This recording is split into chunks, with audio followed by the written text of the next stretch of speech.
குருவே வாழ்க. துணை வேதாத்திரியம் வாழ்க வளமுடன்.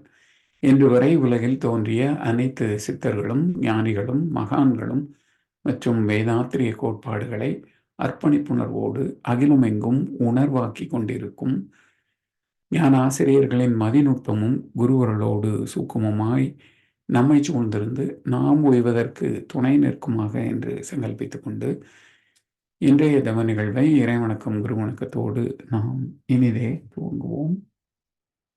இறைவணக்கம் மற்றும் குருவணக்கம் பாடிட அருள்நிதி சிவபாலா ஐயா. வாழ்க வளமுடன் ஐயா.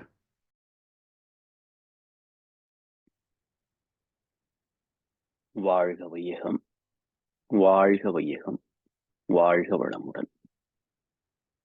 இறைவணக்க பாடல். ஆதி எனும் பரம்பொருள்மை எழுச்சி பெற்று அணுவென்ற உயிராகி அணுக்கள் கூடி மோதியினைந்து இயங்குகின்ற நிலைமைக்கேற்ப மூலகங்கள் பலவாகி அவை இணைந்து பேதித்த அண்ட கோடிகளாய் மற்றும் பிறப்பிறப்பிடை உணர்தல் இயக்கமாகி நீதி நெறி உணர் மாந்தராகி வாழும் நிலை உணர்ந்து தொண்டாற்றி இன்பம் காண்போம். நிலை உணர்ந்து தொண்டாற்றி இன்பம் காண்போம்.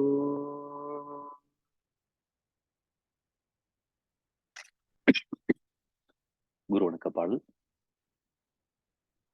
தந்தை தாய் ஈருயிரும் ஒன்று சேர்ந்து தழைத்ததொரு உடலாகி உலகில் வந்தே அந்த ஈருயிர் வினைகள் அறமோ மற்றோ அளித்த பதிவுகளெல்லாம் என் சொத்தாச்சு. இந்த அரும் பிறவியில் முன்வினை அறுத்து எல்லையில்லா மெய்ப்பொருளை அடைவதற்கு வந்த ஒரு உதவி குரு உயிரின் சேர்க்கை. வணங்கி குரு திருவடியை வாழ்த்தி வாழ்வோம். குரு திருவடியை வாழ்த்தி வாழ்வோம். வாழ்க வையகம், வாழ்க வையகம், வாழ்க வளமுடன். நன்றிங்க.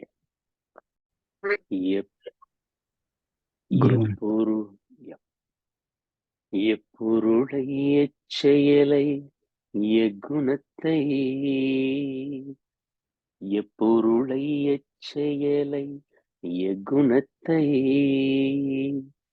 எவ்வுயிரை ஒருவர் அடிக்கடி நினைந்தால் அப்பொருளின் தன்மையதாய் நினைப்போராற்றல் அறிவினிலும் உடலினிலும் மாற்றம் காணும். இப்பெருமை இயல்பூக்க நியதியாகும்.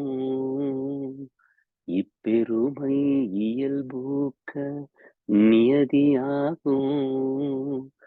எவரொருவர் குருவை மதித்து ஒழுகினாலும் தப்பாது குரு உயர்வு மதிப்போர் தம்மை தரத்தினில் உயர்த்தி பிறவி பயனை நல்கும். பிறவி பயனை நல்கும். வாழ்க வளமுடன்.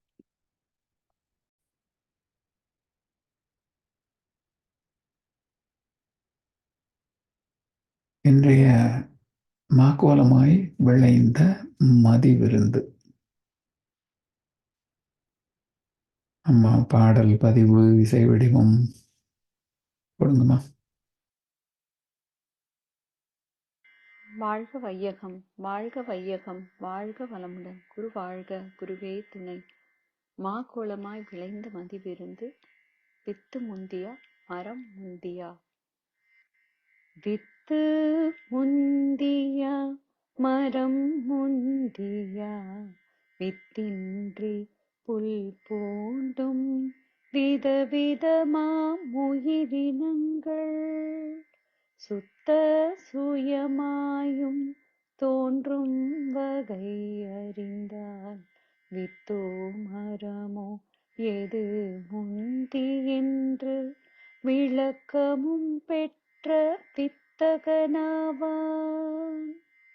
நன்றி. வாழ்க வளமுடன். திருப்பாவை பாடல் 20. முப்பத்து மூவர் அமரர்க்கு முன் சென்று கப்பம் தவிர்க்கும் களியே துயிலெழாய்.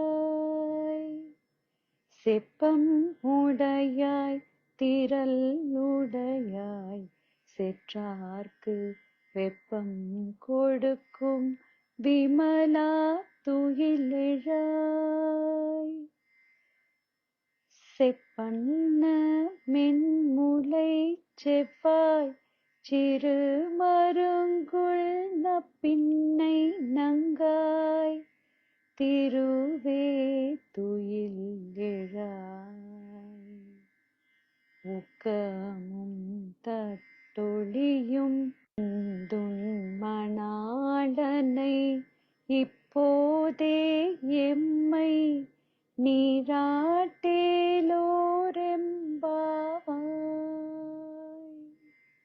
நன்றி. வாழ்க வளமுடன். Good morning everyone. Be blessed by the divine. Today's poem, Seed or Tree, which one is the first?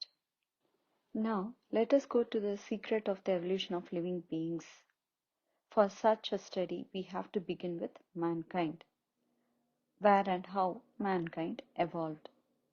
If we go back through the evolutionary link, we have to cross millions of generations, and finally we will reach the first man or woman who started life on earth.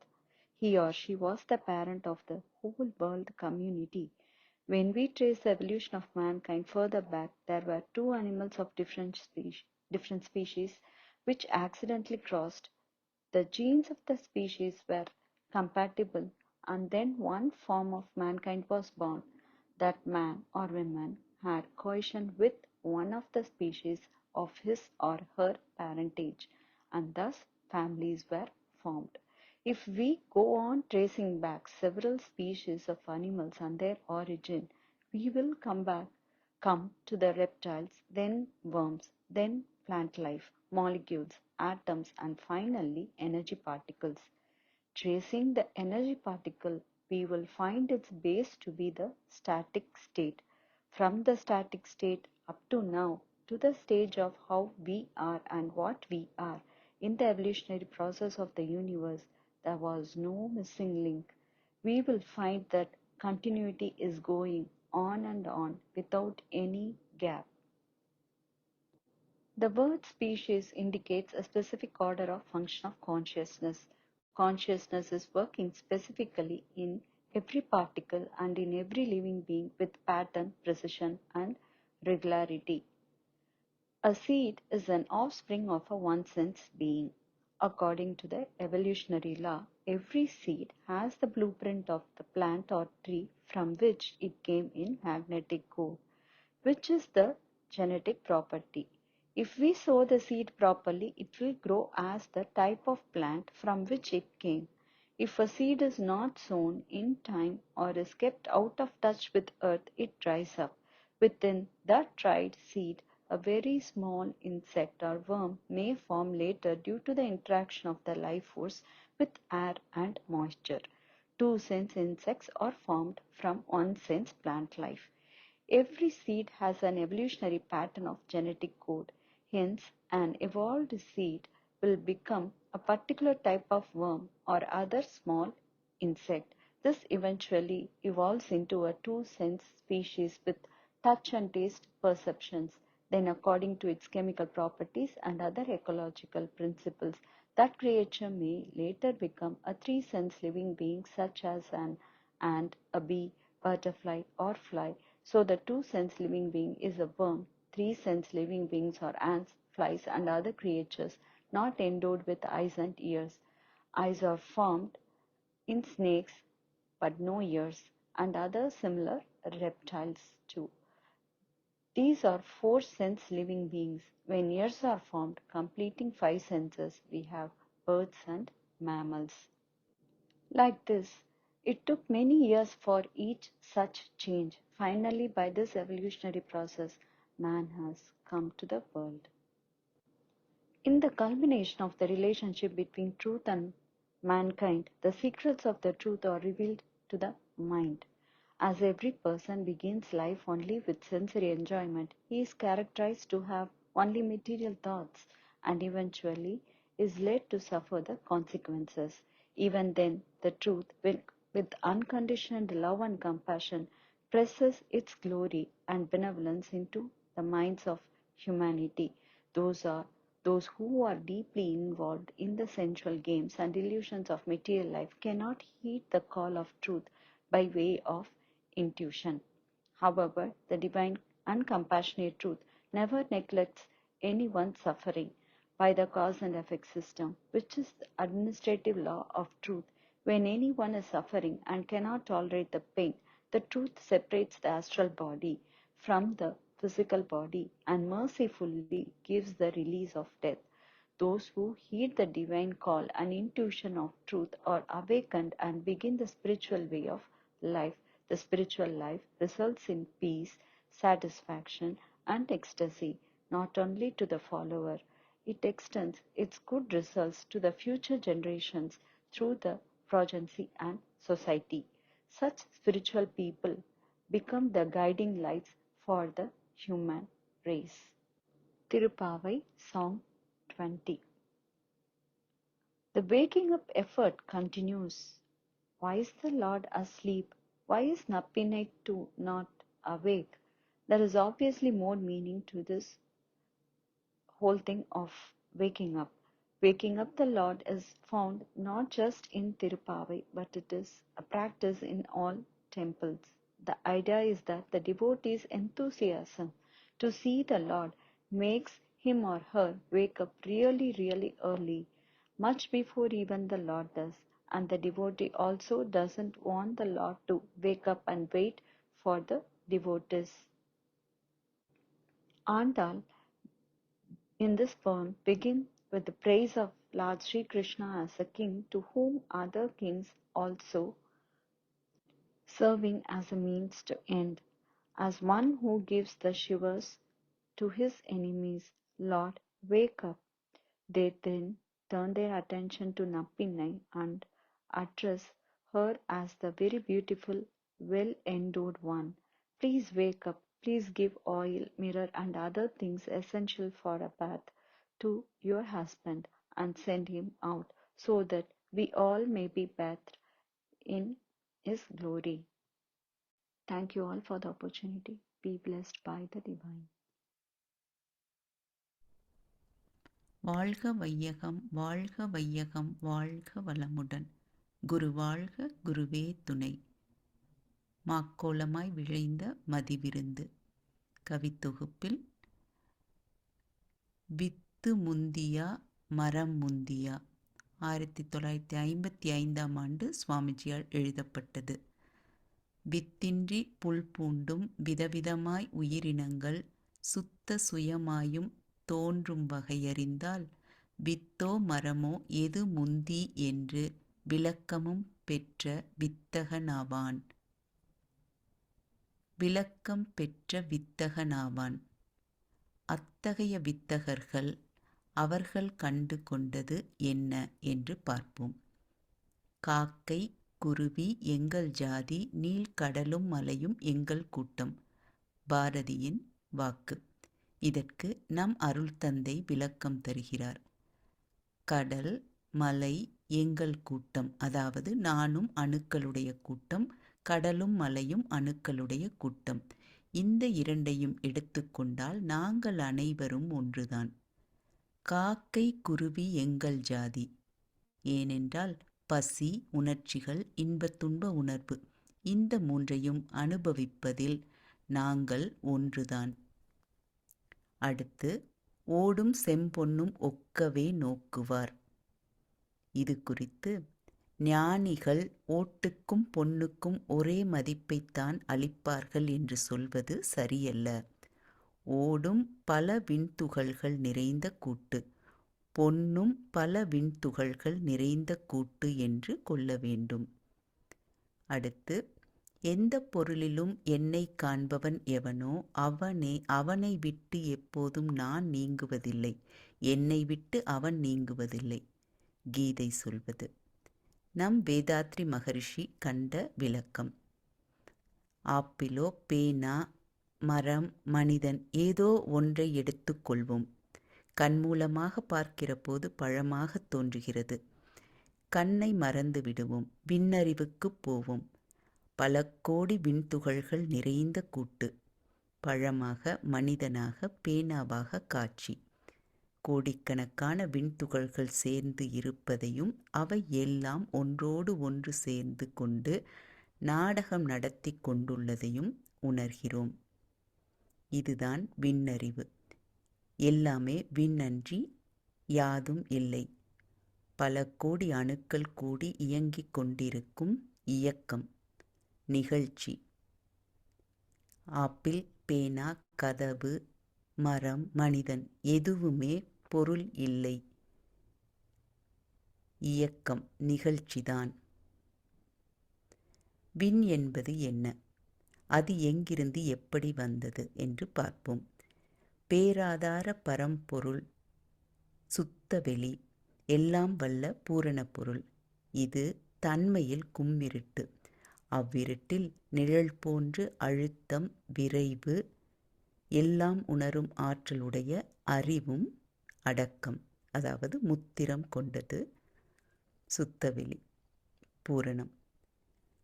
சுத்தவெளி அதனுடைய உள்ளடக்கிய ஆற்றலால் தன்னையே உடைத்து கொண்டு தானே நுண்ணிய இயக்கமாக வந்தது எதுவோ அதுவே விண். அதுதான் சக்தி. இறைவெளியே பின்னப்பட்டு எழுச்சி பெற்ற இயக்கத்திற்கு வந்த நிலை. எது மாறிக்கொண்டே இருக்கிறதோ அது நிகழ்ச்சி. மாற்றத்தையோ இயக்கத்தையோ கழித்துவிட்டால் நிலையாக நிற்பது அதுதான் பொருள். நிகழ்ச்சியின் போது அணு நின்று விட்டால் பொருள்.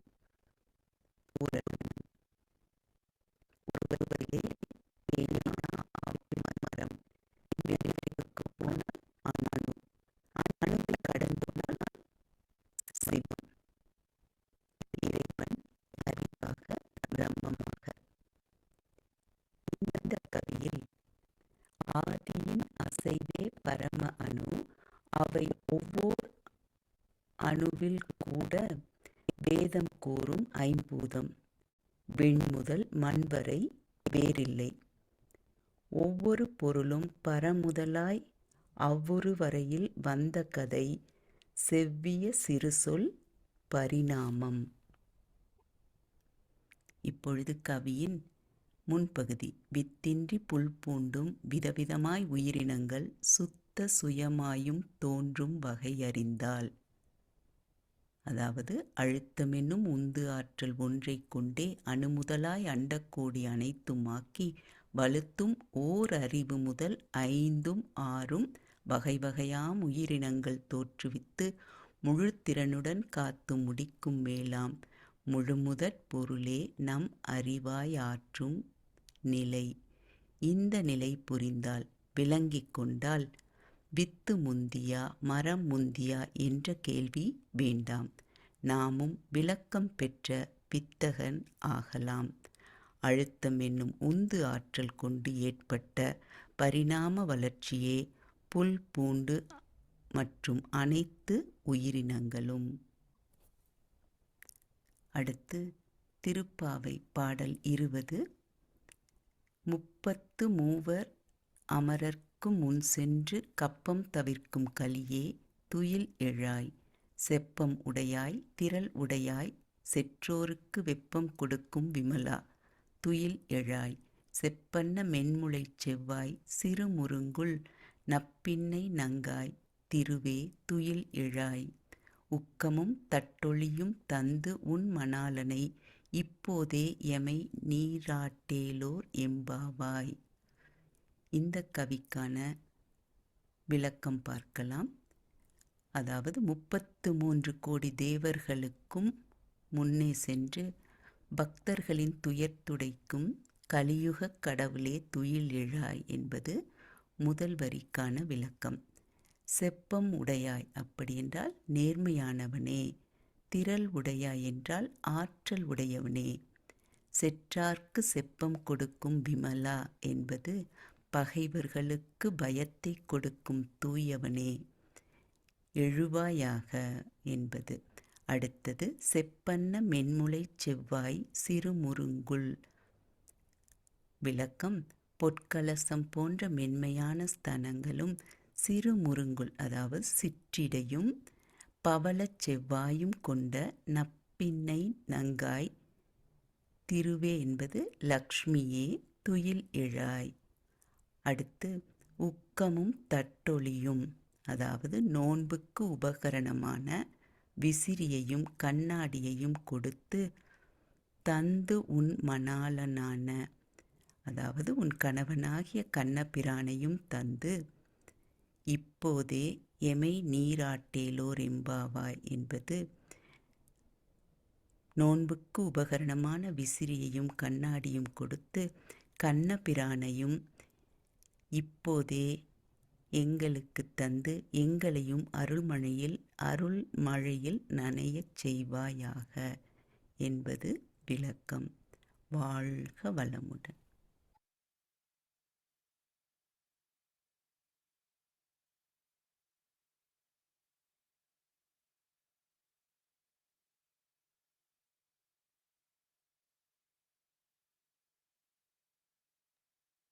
வாழ்க வளமுடன். இன்றைய ஞானக்களஞ்சிய கவி மாக்கோலமாய் விளைந்த மதிவிருந்து கவிக்கும் திருப்பாவை பாடலுக்கும் இசை வடிவமும் ஆங்கில விளக்கமும் வழங்கிய ஞானாசிரியர் அருள்நிதி சங்கரி செந்திலம் அவர்களும் அவர்கள் தம் அன்பு குடும்பத்தினரும், தமிழில் விளக்கம் வழங்கிய வித்யாபாலா பாலமுருகன் அம்மா அவர்களும் அவர்கள் தம் அன்பு குடும்பத்தினரும், அருட்பெயர் ஆற்றல் கருணையினாலே உடல் நலம் நீளாயுள் நிறை செல்வம் உயர் புகழ் மெய்ஞானம் ஓங்கி வாழ்க வளமுடன் வாழ்க வளமுடன் வாழ்க வளமுடன். பாடல் பாடி நிறைவு செய்வோம். வேதாத்திரிய பாடல் பாட அருள்நிதி பிரதீப் துரை ஐயா அவர்களும், பிரம்மஞான கவி பாட அருள்நிதி ரமாதேவி அம்மா அவர்களும், உலக நல வாழ்த்து பாட அருள்நிதி பிரதீப் துரை ஐயா அவர்கள். வாழ்க வளமுடன்.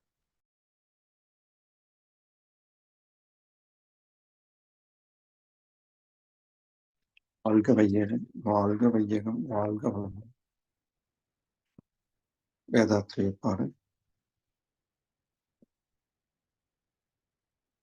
வாழ்க வையகம் வாழ்க வையகம் வாழ்க வளமுடன்.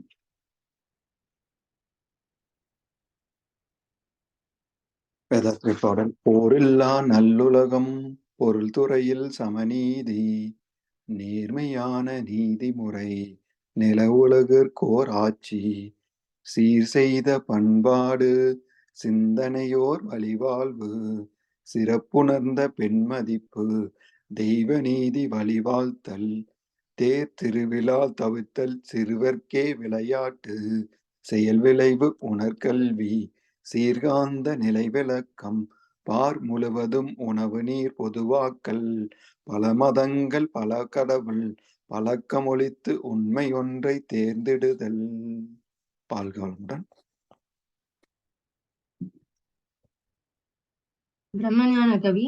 இறைவெளியை தன்னிருக்க சூழ்ந்தழுத்தும் ஆற்றல் இதன் திணிவு மடிப்பு விழ சுழலும் நுண்மின்னாம் நிறைவெளியில் விண் சுழல நெருக்குகின்ற உரசல் நிறைவெளியில் எழுப்புகின்ற நேரலைகள் காந்தமாம் மறைப்பொருளாம் காந்தம் தன் மாத்திரைகள் ஐவகை மலைக்காதிர்வின் கூட்டம் மாபூதம் ஐந்துமாம் முறையாய் அக்காந்த அலை மனமாம் உயிருடல்களில் மதி உயர்ந்து உண்மை பெற மா பிரம்ம ஞானமாம். வாழ்க வளமுடன். வாழ்க வளமுடன். உலக நல வாழ்த்து. உலகமெல்லாம் பருவமழை ஒத்தபடி வெய்யட்டும், உழவரெல்லாம் தானியத்தை ஓப்படனே பெருக்கட்டும், பல தொழில்கள் புரிகின்ற பாட்டாளி உயரட்டும், பகுத்துணர்வில் தொகுத்துணர்வு பண்பாட்டை உயர்த்தட்டும், கலகங்கள் போட்டி வகை கடந்தாட்சி நடக்கட்டும், கல்லாமை கடன் வறுமை கலகங்கள் மறையட்டும், நலவாழ்வை அளிக்கும் மெய்ஞான ஒளி வீசட்டும், நம் கடமை அறவாழ்வின் நாட்டத்தே சிறக்கட்டும், நம் கடமை அறவாழ்வின் நாட்டத்தே சிறக்கட்டும். வாழ்க வையகம், வாழ்க வையகம், வாழ்க வளமுடன். நன்றிகளையா. வாழ்க வளமுடன். இன்றைய தவத்திலே கலந்து கொண்ட அன்பர்கள், தவத்தை வழிநடத்தியோர், சிந்தனைகள் வழங்கியோர், பாடல்கள் பாடியோர் அனைவரும் வாழ்க வளமுடன். அவர்கள் தம் அன்பு குடும்பம், அவர்களது உடல் நலம், மனவளம், பொருள் வளம், அருட்தொண்டு, ஆன்மீக தொண்டு. வாழ்க வளமுடன், வாழ்க வளமுடன், வாழ்க வளமுடன். இத்துடன் இன்றைய காலை தவ நிகழ்வு மகிழ்வோடும் நிகழ்வோடும் இனிதே நிறைவு பெறுகின்றது. இறையருளும் குருவருளும் நம் அனைவரையும் எப்போதும் சூழ்ந்திருந்து இந்த இறைநிலை உணர் பயணத்திலே நம்மை சிறந்த முறையிலே வழி நடத்தட்டும் என்று அனைவரையும் வாழ்த்தி வணங்கி நன்றி கூறி அமைகிறோம். வாழ்க வையகம், வாழ்க வையகம், வாழ்க வளமுடன்.